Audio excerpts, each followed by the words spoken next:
Olá pessoal, bom dia. Hoje é sábado, dia 2 de maio. Ontem foi o dia do trabalho. E eu continuo com muito trabalho nesse período de maratona de lives, né? Essa live vai ser a minha live número 104. E ainda farei mais uma hoje de tarde, completando 105 lives, né? A maior parte delas já. Na verdade, eu vou explicar para vocês. Nem todas estão nos canais, porque inicialmente eu não sabia que podia baixar. Mas as recentes, né, as minhas primeiras 9 lives eu não cheguei a baixar, né, não consegui baixar. Tem a doutora Larissa Leite que está baixando tudo para mim, mandando lá para o pessoal da assessoria de comunicação e colocando. Mas temos lá em torno de umas 93, 96, vou dar o número preciso depois. E vamos ter essa oportunidade aí de fazer mais uma live. A live nesse momento agora é com um jovem professor, mas jovem, porém extremamente culto e preparado, né? Estou falando aí do professor Jaime Barreiros, que eu estou vendo que acabou de entrar aqui. Vou apresentar ele já chamando, né? E para mim vai ser um momento diferente ter essa live com vocês aqui. Deixa o pessoal, deixa ele entrar. Assim que ele entrar, tô vendo aqui o doutor Mário César, lá do Saber Não Ocupa Espaço, estou vendo Fernando Cassar, marido da minha amiga Vólia Bonfim.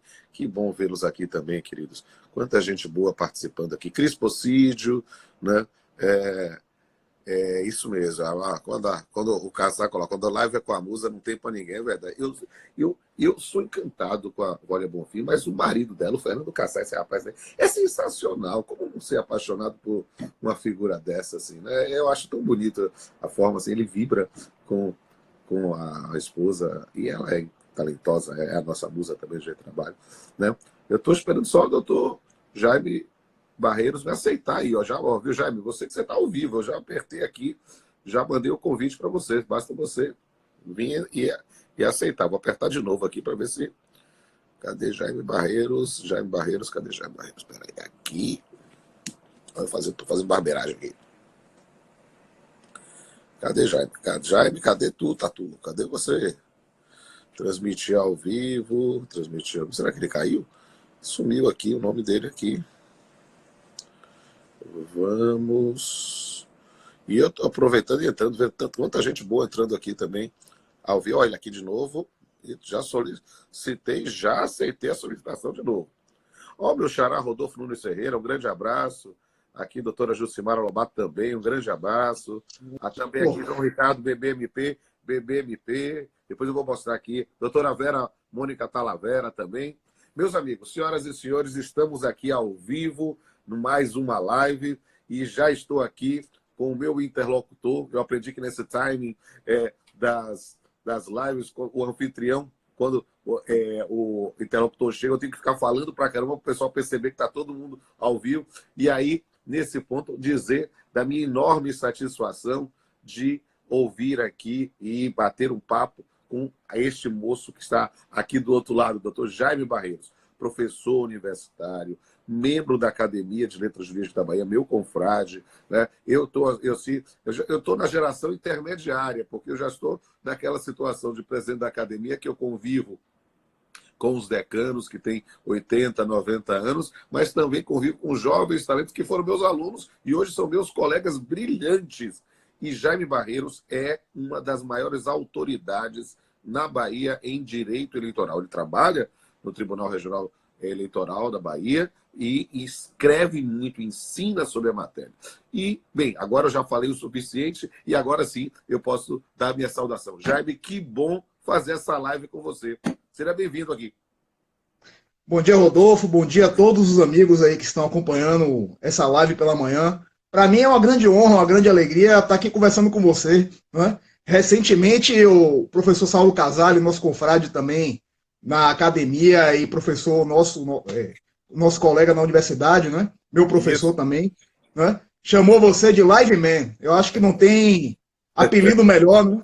Porque É, você é o rei das lives. Então, eu estar aqui participando com você para a gente debater essa manhã sobre as eleições, um tema tão importante, né? Para mim é uma grande honra porque eu sei que temos aí um público enorme, e esse é um tema realmente todo mundo está querendo saber, né? Vai ter eleição ou não vai? É Não é isso verdade? mesmo, a gente quer bater esse papo aqui. Eu estava falando antes de você entrar, não sei se você chegou a ouvir, que essa é minha live número 104, né? E aí eu Pois é. e todas as lives, estou dizendo agora, pessoal, agora todas as mais recentes, elas ficam seguindo a regra do Instagram, às 24 horas aqui no meu perfil, e eu já faço o download, essa, inclusive, o Jair Barreiros vai ficar também lá no canal Pamplona no YouTube. Então, para vocês que estão entrando nesse momento, sigam aí o professor Jaime Barreiros Neto aí no Instagram, e para saber tudo de direito eleitoral, vocês realmente vão ter um manancial, uma fonte sensacional, uma pessoa que realmente domina o tema. E me sigam também, o R Pamplona Filho, e manda aí para mim também um inbox, se você não achar o canal no YouTube, eu mando o link para todo mundo, né? E aqui também quero mandar um abraço para todo mundo que está nos assistindo, tem muita gente boa.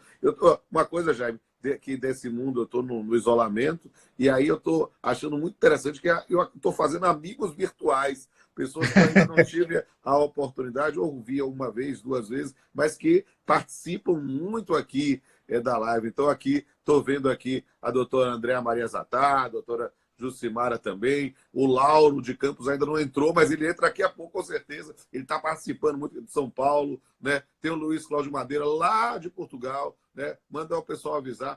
A doutora Ed Francis Souza, que é professora, nossa colega também. Fiz uma live com ela, aí estou até correndo, mas a doutora Ed Francis, se a senhora quiser fazer também sobre direito eleitoral, veja bem essa live e faça também com o Jaime Barreiros, que ele sabe tudo de direito eleitoral. E quero mandar um abraço para todo mundo que está assistindo. Vou deixar os comentários abertos, eu gosto que haja essa interação, podem falar, perguntar, o que der para eu puxar aqui. E se o que a gente não conseguir responder ou não conseguir localizar a pergunta, mande inbox lá para o doutor Jaime, vai ser uma oportunidade muito interessante vocês interagirem com uma fera aí o direito eleitoral.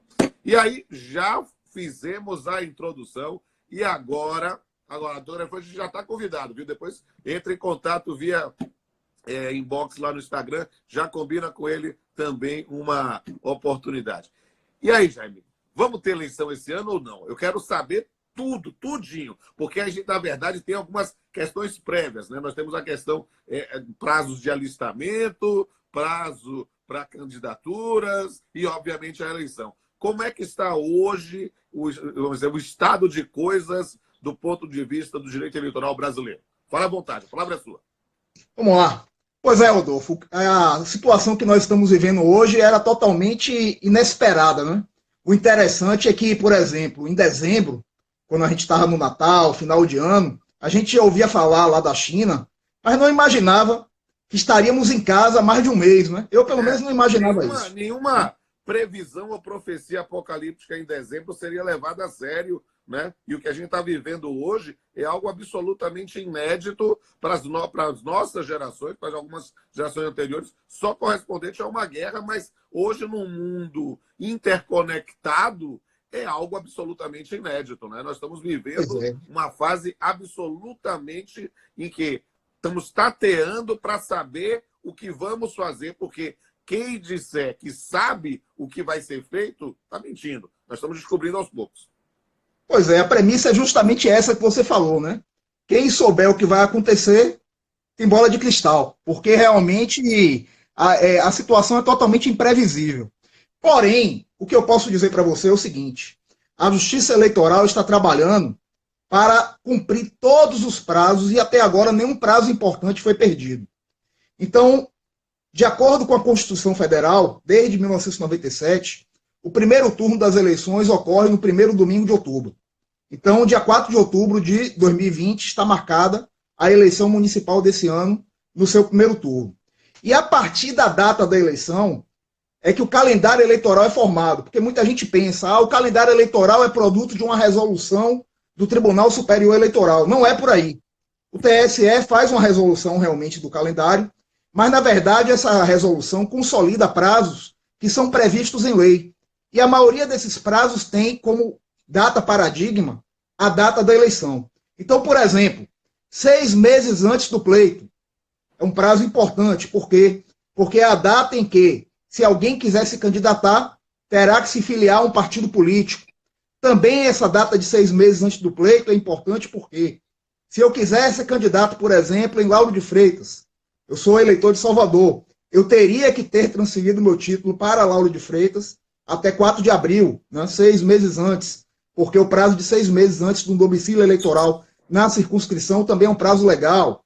Algumas pessoas que exercem cargos de confiança, né, de acordo com a lei das inelegibilidades, também precisam se desincompatibilizar 6 meses antes, em alguns casos, para se candidatar, por exemplo, a vereador. E esse foi o primeiro desafio que nós tivemos, né? 6 meses, dia 4 de abril, foi justamente no meio da pandemia. Abril, ontem eu vi até um poema, você que gosta muito de poesia, né? Dizendo o seguinte: abril, o mês que não abriu. Né? Nós ficamos em casa, não saímos, né? Eu só saí uma vez o mês inteiro. Mesmo assim, foi uma operação de guerra, né? Eu fui dar uma volta de carro, dentro do carro, só da minha garagem, só para ver como a cidade estava num domingo, e fiquei morrendo de medo, né? O resto do tempo dentro de casa. Eu tive a sorte, né, de poder fazer isso, de estar trabalhando aqui de home office, produzindo de outra forma, né? Mas, justamente no meio desse prazo, acontece essa pandemia. O que é que a Justiça Eleitoral fez, então? Buscou inovar, da mesma forma como a gente está inovando aqui, conversando, fazendo a live. Eu acho que a gente não imaginava. Eu confesso para você que eu nem sabia direito o que era live há um tempo atrás. E agora eu também eu não estou com a 104 que você fez, mas já estou com as 10 aí que eu já fiz de lá para cá, né? Eu posso dizer com liberdade, eu fico brincando. Como eu sou, você me conhece, não somente é meu colega e meu confrade, mas me conhece já há bastante tempo, né? Eu sou um cara que normalmente me dou bem com as pessoas. Eu não sou o cara de ter inimigos ou de fazer amizade. Eu sou, como a minha saudosa mãe dizia, eu sou um amigueiro. Onde eu sento, eu começo a bater papo, faço amizade, tudo assim. E aí e ainda tenho essa característica transdisciplinar, né? De ser professor, ser juiz do trabalho, mas ser professor de direito civil, e ensinar processo, e fazer todas essas coisas. E aí o que é que acontece? Todo canto eu vou fazendo amizade. E aí, como eu estou no isolamento, eu já mandei mensagem para vários amigos, ou pessoas indicaram amigos, e eu digo assim, eu estou desvirginando um monte de gente. Amigos meus, né, que nunca tinham entrado no Instagram, nunca tinham feito uma live na vida, está todo mundo fazendo. Então, o Anderson Chirabi, que é professor titular da UERJ, fez a primeira live da vida dele comigo, agora já fez um monte. A Luciane Barzotto, lá do TRT da Quarta, a Karina Fritz, lá de Direito Civil também. O pessoal da área trabalhista parece que é mais antenado, já estava acostumado já com essa linguagem, mas o pessoal das outras áreas, a gente tem visto isso e está sendo muito legal. Né? A Flávia Pessoa, que é conselheira do CNJ, né, foi minha orientanda no doutorado e supervisionada no pós-doutorado, a primeira live da vida dela comigo. Então, um monte de gente fazendo. Por quê? Porque eu tenho dito para as pessoas, né? Nós estamos vivendo um período realmente inédito, tempos pandêmicos, que a gente pode brincar dizendo que é pandemônicos, né? Mas nós estamos vivendo uma expectativa de algum momento de fim dessa situação, mas a gente sabe que quando voltar, não vai voltar para a normalidade anterior. Nós vamos entrar, em verdade, num novo normal que nós vamos construir. As experiências de comunicação virtual, perceba, você trabalha no TRE, você está fazendo em teletrabalho, e talvez, pode ser, que depois de acabar a pandemia, a ideia do teletrabalho, que havia toda uma resistência, a questão de ser tudo excepcional, talvez acabe sendo mais estimulado, né? Por quê? Por causa justamente dos deslocamentos urbanos, por causa do engarrafamento. Você trabalha no TRE, que é lá aqui, falando na Bahia, no centro administrativo, quer dizer, na Avenida Paralela, para onde, teoricamente, meu tribunal também irá participar, né? Também vai se mudar, mas nesse ponto, a gente sabe que o engarrafamento é terrível. Então, também o teletrabalho... Demora pelo menos meia hora para chegar lá. Estamos construindo um novo normal. A minha frase padrão sobre isso é a canção de Lulu Santos e Nelson Motta. Nada do que foi será de novo do jeito que já foi um dia. Tudo passa, tudo sempre passará. A pandemia passará, mas talvez alguns modelos passarão também. Enquanto você está ainda pensando, eu mando aqui um abraço aqui para o doutor Rafael Patracioli, que já nos entrevistou várias vezes lá no programa Grande dele, abraço. Metrópole, e também a Thiago Dória, nosso conselheiro do Esporte Clube Bahia aqui. Minha máscara é do Bahia também. Eu digo logo assim, quando eu saio na rua, eu digo, olha, posso estar isolado, mas continuo tricolor. Diga aí, querido. Pois é. Tricolor também aqui. É isso, eu sei. Grande abraço também, Thiago e Rafael. O seu Bom, mas como eu BBN, estava falando. o seu Bora Bahia na Academia Letra Jurídica é inesquecível. Mas Histórico, né? Só conta esse em off. Siga aí, meu irmão. Pois é. Mas aí, como eu estava dizendo, a Justiça Eleitoral está se adaptando. Então, o prazo do dia 4 de abril, ele foi cumprido.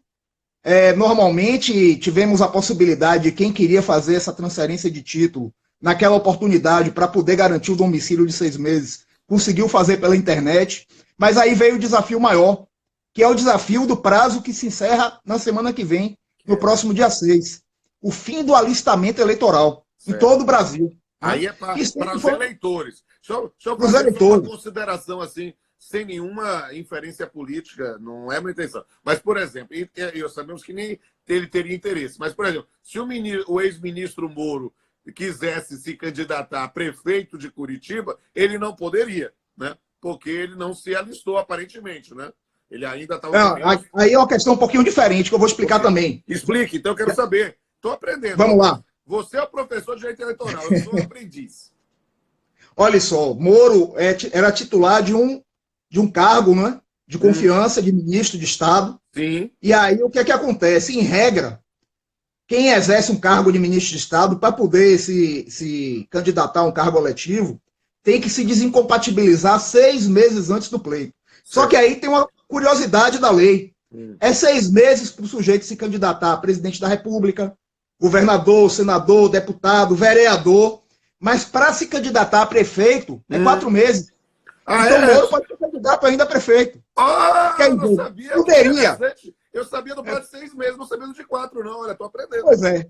Poderia. O único problema que vai impedir Moro, na verdade, é um outro problema, não da desincompatibilização. É o fato dele ter a necessidade de estar afiliado a um partido político 6 meses antes. Como ele não está afiliado, aí, nesse caso, ele não vai poder por causa disso. Não está, então, nesse caso, não pode mesmo. Então, a afirmação era verdadeira. Quero dizer, assim, os 4 meses é para desincompatibilizar, mas o prazo para se filiar é o de 6 meses mesmo. É o de 6 meses que já passou. Independente de qual cargo vai se candidatar.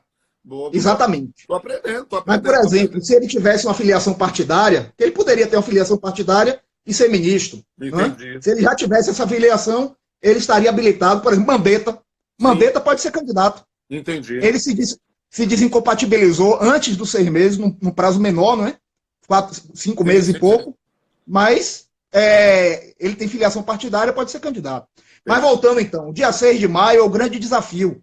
Porque o eleitor, de forma geral, terá até essa data para realizar o primeiro alistamento, aquele que não é eleitor ainda, para fazer a transferência do domicílio eleitoral, quero mudar de cidade, fazer a revisão do título, quero mudar meu local de votação, eu tenho uma deficiência e preciso votar no local especial. O prazo é o dia 6 de maio, 151 dias antes da eleição. Essa sempre foi uma data crítica dentro da Justiça Eleitoral, porque, infelizmente, muitos eleitores deixam para o fim e as filas crescem. Não é? A gente já tinha uma expectativa, pelo menos aqui na Bahia, de que a fila não seria tão grande, porque como tivemos o processo de revisão biométrica e o processo foi um sucesso, a maioria das pessoas fez a revisão, eram poucos os remanescentes que não tinham feito, mas existem. Então, o que é que aconteceu diante dessa situação? Com os cartórios do Brasil inteiro fechados, o TSE teve que tomar uma decisão. E, na verdade, foi uma decisão dupla, não é? Uma primeira decisão foi a seguinte: criou-se, através do uso da tecnologia, algo que ninguém imaginava, o chamado título NET. Então, o eleitor poderá, pela primeira vez, fazer o seu alistamento eleitoral, o seu primeiro título, sua revisão, na internet. Então, por exemplo, aqui na Bahia, basta ingressar no site do Tribunal Regional Eleitoral da Bahia, www.tre-ba.jus.br, que tem todas as instruções. Por exemplo, como é que eu vou saber se é aquele eleitor mesmo? Tem uma regra lá interessante. Tire uma selfie junto com o seu documento de identidade. O servidor da Justiça Eleitoral depois vê que aquele documento é o seu. Então tem uma série de procedimentos que foram pensados, né, bem interessantes, para que o eleitor possa fazer, e claro, não vai ter a colheita biométrica. Pois não, Rodolfo? Olha, eu adorei essa adaptação. Isso é algo, ou seja, tira uma foto.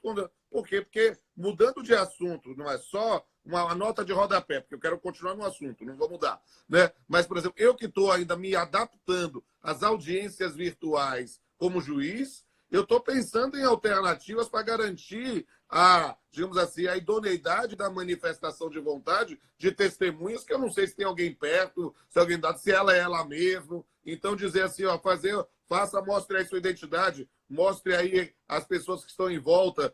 Isso aí é alguma coisa importante. Siga aí, querido. Sim, muito bom, exatamente. A ideia foi essa. Então, as cabeças vão funcionando, né? E as alternativas vão sendo criadas. Então, tivemos essa alternativa do título NET e, além disso, o TSE, tá ouvindo? Sim, sim. O TSE também tomou uma decisão importante, que foi a seguinte: todo mundo que perdeu o prazo de fazer o recadastramento biométrico depois das eleições de 2018, aqui em Salvador, por exemplo, o recadastramento foi antes das eleições de 2018. Então, quem teve o título cancelado já cancelou desde a eleição de 2018, quem não regularizou vai ter que regularizar. Mas naquelas cidades, na Bahia, foram 319 municípios, onde o recadastramento aconteceu depois das eleições municipais. Quem não compareceu teria o título cancelado. Não vai ter mais. Não vai ter mais o título cancelado. Então essas pessoas puderam votar. Oi? Quem não compareceu faz o que agora? Não precisará fazer o recadastramento. O recadastramento vai ficar para depois da pandemia. Vai poder votar normalmente. Entendi. Isso nas cidades onde o recadastramento aconteceu depois das eleições de 2018. Na Bahia foram 319 municípios na situação. Poxa. Então, 800 mil eleitores que teriam o título cancelado não terão mais só na Bahia. Poxa, é uma informação importante. E, então, nesse momento, o foco da Justiça Eleitoral é com esse prazo de maio especificamente. Mas, exatamente, nesse campo ainda mais, como é que está a questão da expectativa de ter eleição ou não? Há uma questão que, obviamente, vai depender da Justiça Eleitoral como um todo. Mas existe no ordenamento jurídico alguma previsão específica, assim, um eventual adiamento de eleições? Quais são os efeitos disso para os mandatos? As pessoas têm falado muita coisa, já teve pergunta aqui sobre isso. Como é que faz? Os juízes assumem as prefeituras, como é que vai fazer isso? É algo, o prefeito tem mandato prorrogado? Como é que fica essa questão?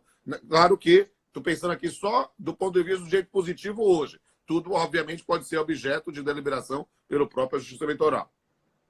Pois é, esse é o grande desafio. Então, continuando, nós estamos cumprindo os prazos. Por enquanto, tudo certo. Teremos, por exemplo, em julho, treinamento de mesários, é outro momento importante. Só que já se está estudando fazer o treinamento todo EAD, se for necessário. Certo. Então, inovações estão acontecendo. Mas aí, a partir de agosto, a coisa fica mais complicada. Fica mais complicada por quê? Porque a partir do dia 16 de agosto, começa a campanha eleitoral. Um pouco antes, a partir de 20 de julho, as convenções partidárias. As convenções, em tese, poderiam até acontecer virtualmente. Sim, mas é um momento político, né?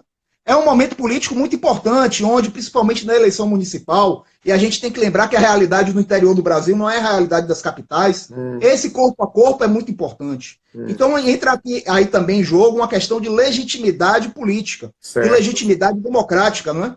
Esse contato, uma eleição toda virtual, numa pequena cidade, numa zona rural, pode não dar certo, pode se perder legitimidade. E principalmente, se a gente pensar na data da eleição, a data da eleição, o eleitor tem que comparecer presencialmente. Se a gente ainda estiver isolado, o que é que vai acontecer?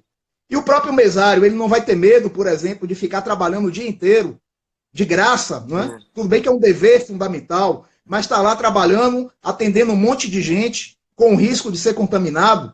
Então é aquela história. Pode ser que chegue um momento em que se torne inviável realizar a eleição em outubro. E aí uma série de questões começa a surgir. Sim. Primeira questão. A data da eleição é prevista no texto constitucional. É aquela história que a gente sempre fala da nossa Constituição analítica, não é? É a Constituição que estabelece que o primeiro turno será no primeiro domingo de outubro e o segundo turno no último domingo.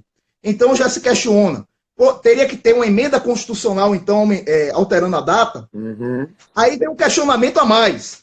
A Constituição, no artigo 16, diz o seguinte: qualquer norma que vier a alterar o processo eleitoral para se garantir a estabilidade política, a estabilidade democrática, só pode essa alteração acontecer um ano antes da eleição. Maria. Se você tiver, é o princípio da anualidade.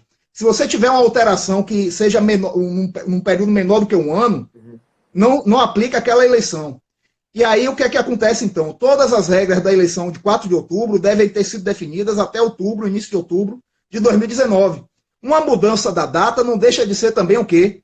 Uma mudança das normas eleitorais. Da disciplina normativa total, né? Pois é.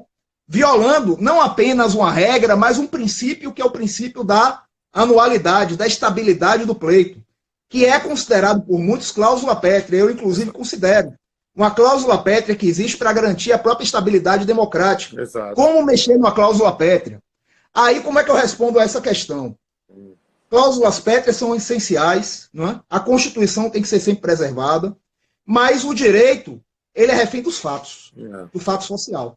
Então, se chegar um momento em que for impossível realmente realizar a eleição, a gente vai estar diante de uma escolha trágica. Teremos a cláusula pétrea da estabilidade do calendário, mas também teremos em jogo a cláusula pétrea da própria continuidade da democracia, do exercício legítimo do sufrágio. Então, é aquela história que eu ouvi recentemente uma professora, Marilda, falando, né, que eu achei bem interessante, um eleitoralista importante. Diante de uma cláusula pétrea só pode sucumbir perante outra cláusula pétrea, fazendo-se aí uma ponderação. Mas aí, nesse sentido, essa ponderação tem que sacrificar minimamente cada um dos valores em jogo. Perfeito. Então, como é que eu vejo a saída para isso tudo? Como? A saída, a meu ver, diante de uma situação extrema, seria realmente adiar a eleição, fazendo talvez uma emenda constitucional no ADCT, ou, em último caso, se o parlamento cruzar os braços, não é? Uma interpretação conforme a Constituição por parte do Supremo Tribunal Federal, alterando a data do pleito para o mais breve possível. Por que eu estou dizendo isso, destacando o mais breve possível? Porque existe uma movimentação política de alguns setores no sentido de defender o adiamento da eleição para 2022 com a unificação do calendário eleitoral. Essa é uma ideia que é legítima, eu não concordo, eu acho que seria antidemocrático, porque o povo tem que votar periodicamente, a eleição de 4 em 4 ou 5 em 5 seria muito ruim, mas seria uma escolha política. Então, dentro de uma escolha política seria legítimo, mas não nesse momento. Nesse momento excepcional, a gente tem que tratar a situação excepcionalmente. Então, o próprio ministro Barroso, que vai assumir a presidência do TSE, já sinalizou nesse caso. Poderemos até ter um adiamento, mas esse adiamento tem que ser o mais breve possível. Talvez para dezembro. Não é? Se for em dezembro, por exemplo, será possível, talvez, dar posse aos eleitos em 1º de janeiro, conforme o calendário. Mas vamos um pouco mais longe. Vamos imaginar que não seja possível nem em dezembro. Teríamos a eleição em abril, em maio do ano que vem, e aí surge um novo problema. O que fazer com os mandatos dos atuais prefeitos e vereadores que se encerram dia 1º de janeiro, 31 de dezembro? Estou curiosíssimo para saber. E eu estou aqui aprendendo. Estou caladinho. Na live tem essa coisa da interação, mas é que eu estou aprendendo. Para mim, eu estou aqui não somente como entrevistador, mas é porque o meu interesse é múltiplo, é transdisciplinar. Eu tenho essa vocação para polímata e estou aprendendo jeito eleitoral aqui. Siga aí. Vamos lá. Então, é aquela história. Os mandatos temporários é uma regra constitucional, é uma cláusula pétrea também, a gente poderia dizer, no sentido dos mandatos serem periódicos, de haver uma estabilidade democrática. 31 de dezembro teria que acabar. Mas, diante de uma situação crítica, o que é que eu entendo? Aquela história de você fazer a ponderação. Sim. Adia a eleição, se for o caso, para o início do ano que vem. E também, a meu ver, a melhor solução seria prorrogar os mandatos até o momento necessário para que os novos eleitos no primeiro momento possível, venham a tomar posse. Então, prorrogaria os mandatos dos prefeitos e vereadores para o primeiro momento. Essa é a minha tese.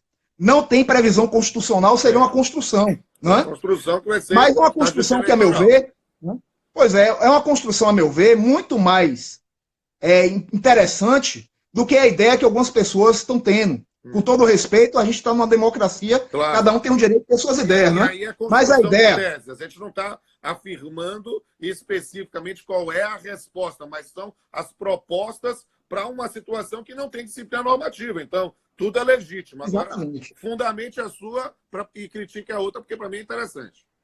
Pois é, a outra ideia é a que você citou há pouco aí, de colocar o juiz da cidade para exercer a prefeitura, o mandato de prefeito.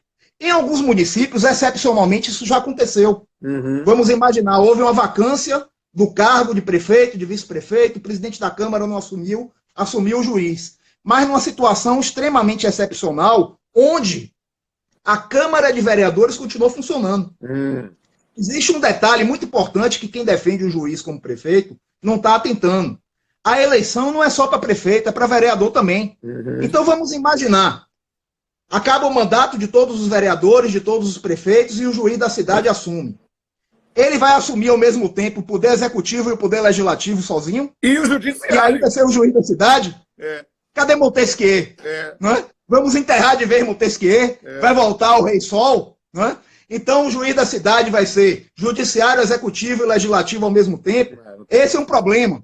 Outro problema, a Bahia tem 417 municípios. Quantos magistrados estaduais nós temos no estado? Muito menos. Muito menos. Então o sujeito, além de assumir executivo, legislativo e judiciário do município, ele vai fazer isso em 4, 5 municípios ao mesmo tempo. Ele vai ser um juiz Hércules e um prefeito Hércules. Lembrando aí de Dworkin, não é? Exatamente. Vai ser muito mais do que Dworkin imaginava, não é? Verdade. Ele não vai ser só o Dworkin juiz não Hércules. imaginaria isso.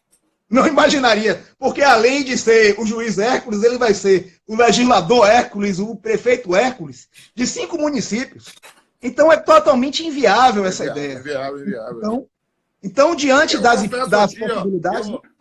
dessa lógica, me parece realmente muito mais razoável pensar na prorrogação dos mandatos, por quê? Porque eles foram legitimados pelo voto popular para ali assumir, e já que estamos reconhecendo uma situação excepcional, ou seja, não era a ampliação de mandatos, era a prorrogação destes mandatos somente para quando puder fazer a eleição. E, claro, quem for eleito vai ter um mandato menor.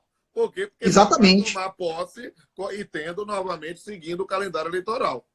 E vai ser uma regra para todos. Então não é questão de dizer que está perseguindo fulano ou beltrano. É uma situação excepcional. Exato.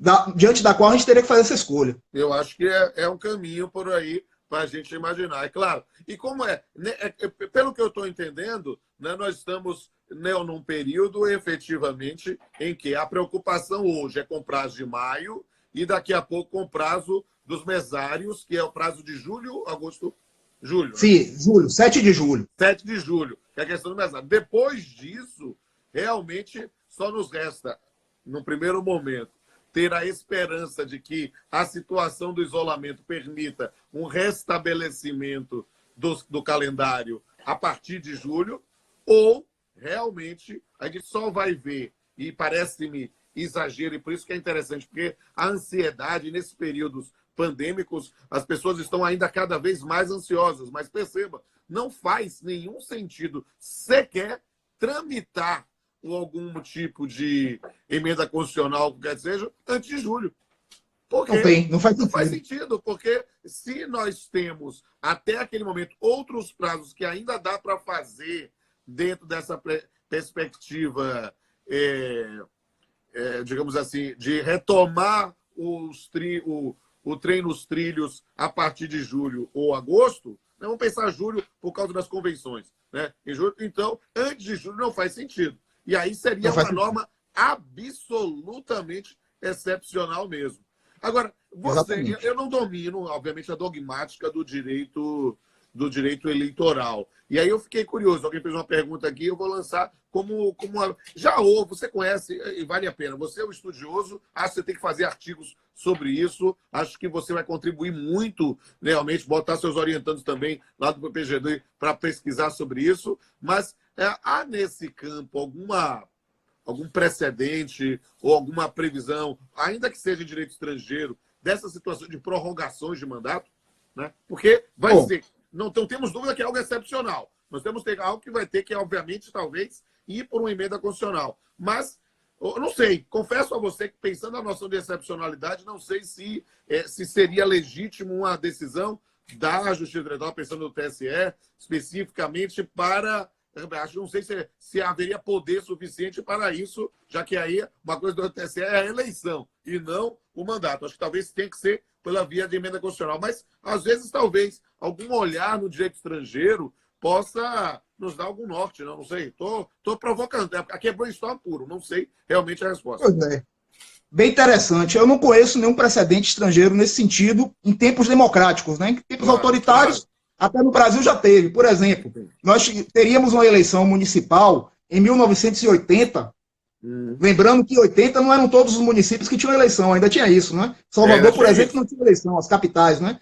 Mas teria eleição em 80 e o regime militar simplesmente resolveu entender que os partidos não estavam preparados, que os partidos tinham sido recém-criados em 79 e adiou para 82 e prorrogou os mandatos, né?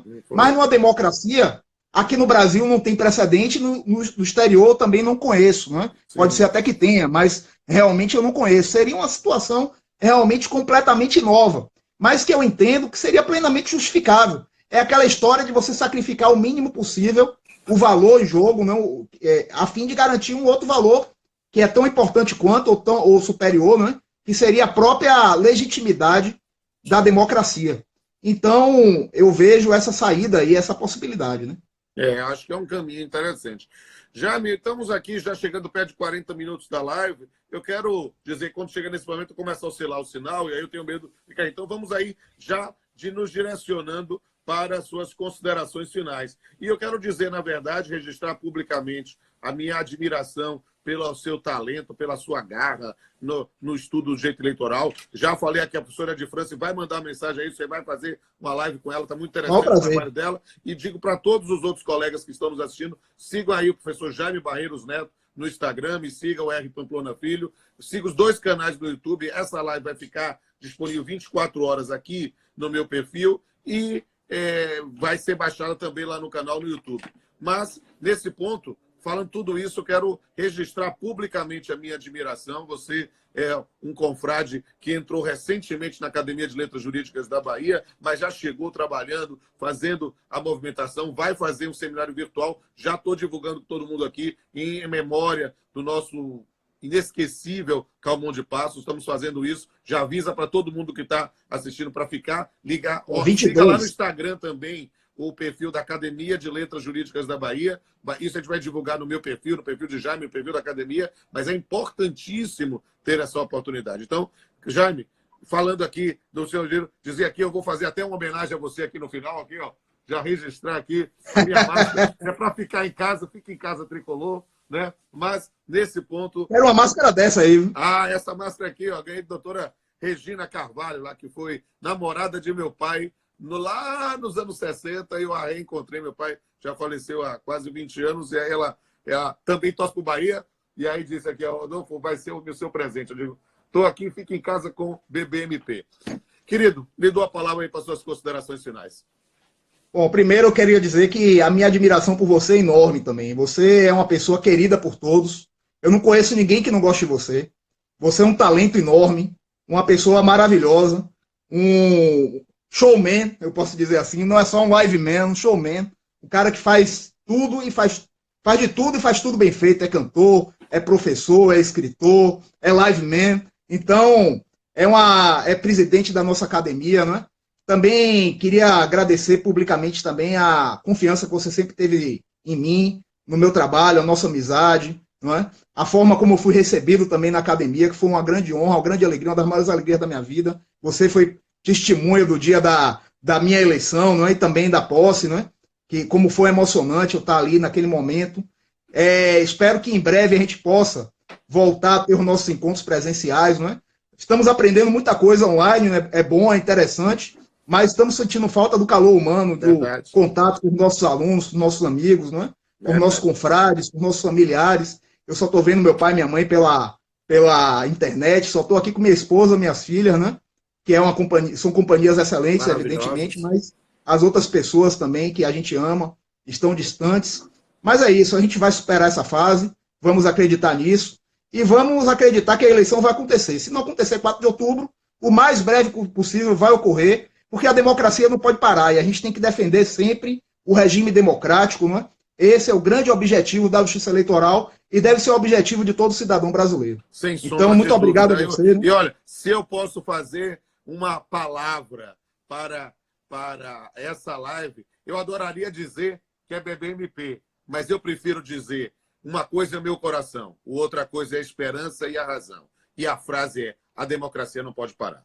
E a democracia não vai parar. E estamos juntos, irmanados nessa luta, né, para informar o cidadão de quais são as perspectivas, seus direitos e seus deveres, e também, nesse ponto, construir uma nova sociedade. A nova normalidade que surgirá pós-pandemia vai levar isso tudo em consideração. Muito obrigado, meu amigo, meu confrade, meu colega, por ser também um artífice desse novo mundo. Um abraço, meu velho.